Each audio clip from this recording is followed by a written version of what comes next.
Well, of course I'm doing this on the fly, and I don't have my tools with me, so I'm just trying to make do with what tools I have here.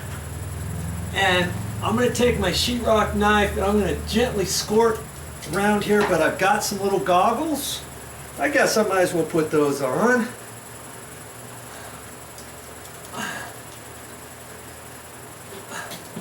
Yeah, this looks, boy, might have to change knife blades here.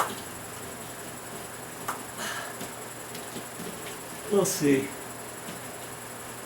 I'm going to gently squirt through here, hoping that I don't score too far, because I don't want to put any marks on the ceiling, do I?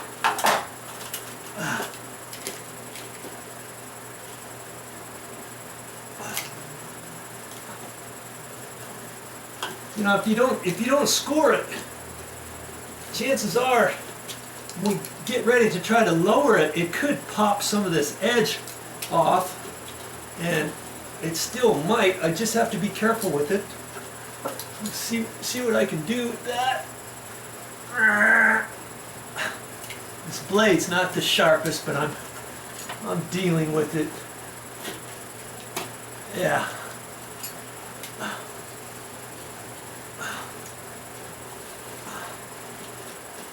Okay. Do a once over on here. After I get the first mark. Might be just that little bit that's going to keep any of this extra cottage cheese ceiling from coming down. Okay. Alright. And I had this on a second ago, but I'm gonna take it apart now. And the bulb, lucky for me, the bulb is not hot, and I might even have to use this bulb.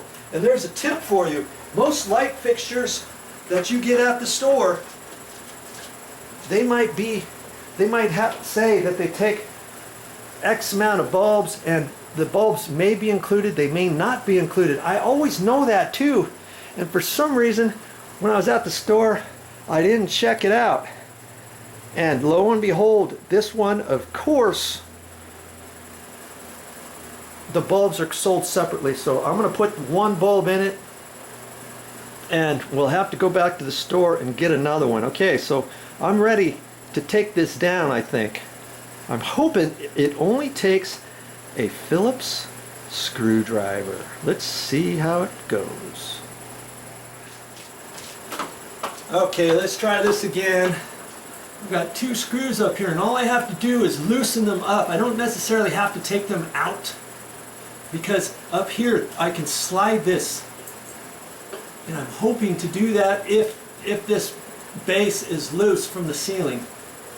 I'm not sure if it is or not. I'm gonna, okay, here we go. Oh good, it is. Okay. I'm still glad I scored it. Now I'm going to undo these screws just a little bit more.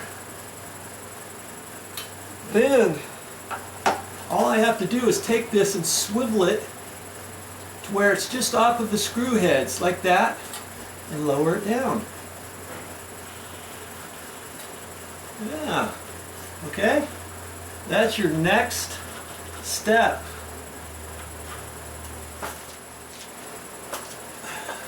Okay, I think I can get rid of the goggles. And what you have to do is you got to remember not to do this hot. And this, I'm not doing it hot because I've got the light switch off. That's all I have to do is have the light switch off. And I was hoping there were some wire nuts on here. Oh joy.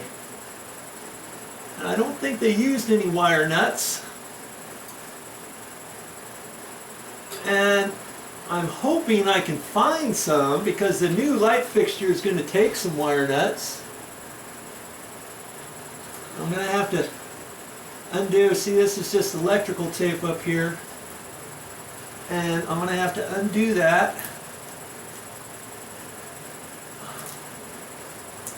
Boy, they must have been short some. Oh, look at that. They just kind of attached it on there. That's kind of hokey. Usually they don't do stuff like that. That is a no-no. I'm not quite sure how they wired this, because there's two sets of wires up here. But I'm just going to have to look, and when the new wires get attached, one's going to go from black to black. See, they just kind of wrapped this around there like that and twisted it. And I'm going to have to do the same thing with that, but it pulled right off. Look at that. You got to hang on to this, or else this is going to fall on the floor. Okay, well, that's our next step. And I'm not quite sure if I'm going to need this backing plate on here. All new light fixtures come with a backing plate like that, because these screws might not be set properly to allow for the new one. Now see there, how well does that ceiling look? See, it's off just slightly from the other, only because this has been set up there for years. And I got the light switch off, and I'm ready for the next step. See? You can do it. I know you can.